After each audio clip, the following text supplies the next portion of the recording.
বঙ্গবন্ধু শেখ মুজিবুর রহমান দেশ স্বাধীন করে মাত্র 3.5 বছর রাষ্ট্র পরিচালনার সুযোগ পেয়েছিলেন। এই স্বল্প সময়ের মধ্যেই যুদ্ধ বিধ্বস্ত দেশের প্রতিটি সেক্টরকে তিনি একটি মজবুত ভিত্তি গড়ে দিয়েছিলেন। গণতান্ত্রিক সমাজ ব্যবস্থার অন্যতম গুরুত্বপূর্ণ অনুষঙ্গ পুলিশ সার্ভিসকে আধুনিক ও যুগ উপযোগী করে গড়ে তোলার জন্য দূরদর্শী পরিকল্পনা হাতে নিয়েছিলেন। ঢাকা মেট্রোপলিটন পুলিশ সেই পরিকল্পনার অন্যতম ফসল। ঢাকা মেট্রোপলিটন পুলিশ প্রতিষ্ঠার মধ্য দিয়ে তিনি ব্রিটিশ ও পাকিস্তানি শোষকদের পুলিশকে স্বাধীন বাংলাদেশের জনগণের পুলিশ হিসেবে গড়ে তোলার আহ্বান জানিয়েছিলেন এবং পরিকল্পনা করেছিলেন। সুধীমণ্ডলী 12টি থানা ও 6000 পুলিশ সদস্য নিয়ে যাত্রা শুরু করে ঢাকা মেট্রোপলিটন পুলিশ। নগরবাসীর আস্থা ও নির্ভরতার প্রতীক হয়ে তা আজ 50টি থানা ও 34,000 জনবলে দাঁড়িয়েছে।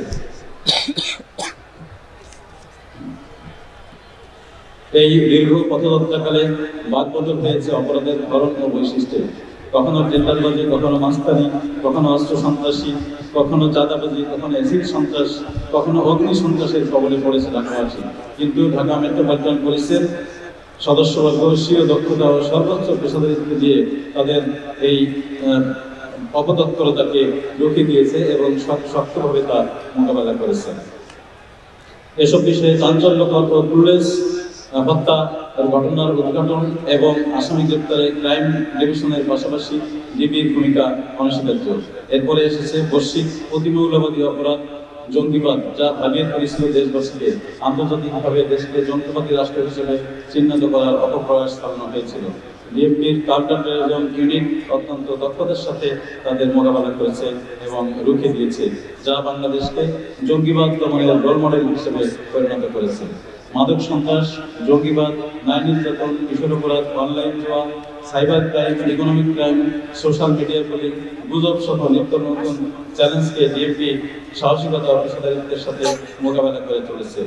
উইমেন অ্যান্ড চিলড্রেন সাপোর্ট সেন্টারের মাধ্যমে ঢাকা মহানগরীর নারী ও শিশুরা আলাদাভাবে সেবা নেওয়ার সুযোগ পাচ্ছে। তাদের যে কোনো সমস্যার কথা একজন নারী পুলিশ অফিসারের কাছে বলার সুযোগ পাচ্ছেন এবং সেবা নেওয়ার সুযোগ পাচ্ছেন।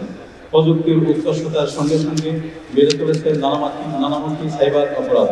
সাইবার অপরাধে ঢাকা মেট্রোপলিটন পুলিশের ডিবি এবং সিডিসিতে দুটো সেন্টার থাকা সত্ত্বেও ক্রমবর্ধমান চাহিদার প্রেক্ষিতে DMP one stop cyber centre চালু করার কার্যক্রম হাতে নিয়েছে এবং অল্প কিছুদিনের মধ্যেই সেটি চালু হতে যাচ্ছে। সম্মানিত উপস্থিতি, ডিএমপি ঢাকা মহানগরীতে আইন শৃঙ্খলা রক্ষাকারী সংস্থা, কিন্তু ডিএমপি তার বৃত্ত ভেঙে বহুবিধ সেবামূলক কাজে নিজেদের ব্যাপৃত করেছে। তার উল্লেখযোগ্য একটি উদাহরণ হলো police blood bank. Police blood ব্যাংকের মাধ্যমে নিজেদের রক্ত দিয়ে মুমূর্ষু রোগীর পাশে দাঁড়িয়েছে। করোনাকালে মাতা পিতা আত্মীয় স্বজন তাদের মৃতদেহ ফেলে পালিয়েছিল, কিন্তু পুলিশ পরম মমতায় তাদের সৎকার করেছে। আবার কখনো কখনো তারা রোগীদের প্লাজমা দিয়ে জীবন রক্ষা করেছে, যা সংখ্যায় একক সংগঠন হিসেবে পৃথিবীতে সর্বোচ্চ। আজ যে বইমেলা উদ্বোধন হতে যাচ্ছে, সেখানেও আগত দর্শনার্থী মা ও শিশুদের জন্য ব্রেস্ট ফিডিং সেন্টার স্থাপন করেছে এবং সকল দর্শনার্থীকে বিশুদ্ধ পানীয় জল খাওয়ানোর দায়িত্ব নিয়েছে। সুধীমণ্ডলী, একদিকে ক্রমবর্ধমান জনসংখ্যার চাপ, প্রাসাদোপম অট্টালিকা নির্মাণ, নতুন নতুন গাড়ির আমদানি, অন্যদিকে আয়তন অনুপাতে রাস্তার ধার অত্যন্ত কম থাকায় ট্রাফিক জ্যাম এই মহানগরীতে অন্যতম প্রধান সমস্যা। এই সমস্যার সমাধানে দরকার সমন্বিত পরিকল্পনা ও যৌথ উদ্যোগ, সকলের অকুণ্ঠ সহযোগিতা, সচেতনতা, সতর্কতা, যেখানে অবশ্যই দুটি সিটি কর্পোরেশন সহ অন্যান্য স্টেক হোল্ডারদের এগিয়ে আসতে হবে।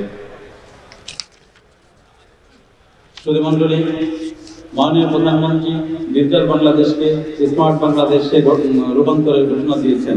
স্মার্ট বাংলাদেশ বিনির্মাণে আমাদের প্রয়োজন স্মার্ট পুলিশ, স্মার্ট থানা। সেজন্য আমাদের অপরাধ দমনের ক্ষেত্রে এবং ট্রাফিক নিয়ন্ত্রণের জন্য স্মার্ট সিস্টেমে আমাদের পরিবর্তিত হওয়া দরকার। সিসিটিভি নিয়ন্ত্রিত ঢাকা মহানগরী এখন সময়ের দাবি। সরকারি সংবিধিবদ্ধ নিয়মে তা সময় সাপেক্ষ, কিন্তু বেসরকারি বা পাবলিক প্রাইভেট পার্টনারশিপে তা অতি সহজেই বাস্তবায়ন করা সম্ভব, যার উজ্জ্বল দৃষ্টান্ত গুলশান, বনানী, বারিধারা, নিকেতন মিলে law and order coordination committee বা এলওসিসি।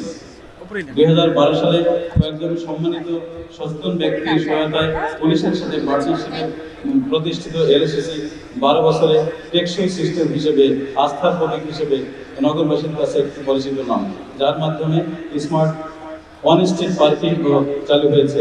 আমরা 2024 সালের মধ্যেই পুরো ঢাকা শহরে এলএসসি বাস্তবায়ন করতে চাই, যার মাধ্যমে ট্রাফিক নিয়ন্ত্রণ এবং ক্রাইম প্রিভেনশন একই সাথে নিয়ন্ত্রণ করা যায়।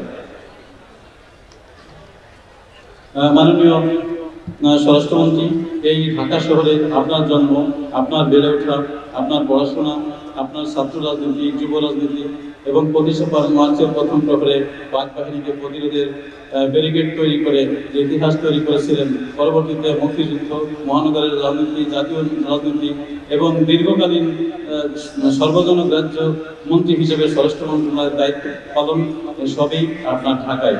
ঢাকাবাসীর জনপ্রতিনিধি হয়ে আপনি এমপি হয়ে আপনি প্রথম স্বরাষ্ট্রমন্ত্রী।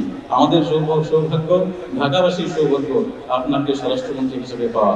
এজন্য ডিএমপিবাসী অর্থাৎ নগরবাসীর প্রত্যাশা এবং ডিএমপি পুলিশের প্রত্যাশা আপনার কাছে অবশ্যই অন্যান্য ইউনিটের চেয়ে সবচেয়ে বেশি। সম্মানিত স্বরাষ্ট্র সচিব মহোদয়, বাংলাদেশ সরকারের বিভিন্ন পর্যায়ে ডিজিটালাইজেশনের ক্ষেত্রে আপনার ভূমিকা অনস্বীকার্য। ঢাকা মহানগরীকে আধুনিক স্মার্ট ডিএমপি তৈরির ক্ষেত্রে আপনার সুসংগঠিত পরামর্শ ও গাইডলাইন প্রত্যাশা করি। সম্মানিত আইজিপি মহোদয়, আপনার সততা, দক্ষতা, ন্যায়পরায়ণতা ও দূরদর্শী নেতৃত্বের মাধ্যমে পুলিশ বাহিনীকে যে গতিশীল করতে যে ভূমিকা রেখে চলেছেন তা সর্বজনগ্রাহ্য এবং নিঃসন্দেহে সেটি প্রশংসার দাবিদার। ডিএমপি পরিচালনার ক্ষেত্রেও আপনার নিরবচ্ছিন্ন সহযোগিতার জন্য অনিশেষ কৃতজ্ঞতা প্রকাশ করছি। সম্মানিত অভ্যাগত মণ্ডলী, যারা আজকের অনুষ্ঠানে উপস্থিত হয়ে অনুষ্ঠানকে সাফল্যমণ্ডিত করেছেন, আপনাদের প্রতি গভীর কৃতজ্ঞতা জানাচ্ছি, ধন্যবাদ জানাচ্ছি। 49তম প্রতিষ্ঠা দিবসের এই শুভক্ষণে আমি ঢাকা মহানগরীর সমস্ত নগরবাসীর জন্য, পরবর্তী প্রজন্মের জন্য সর্ববিষয়ে একটি নিরাপদ স্বস্তির নগরী, নির্বিঘ্নে চলাচলের রাজধানী তৈরি করার জন্য আপনাদের সকলের সহযোগিতা কামনা করছি।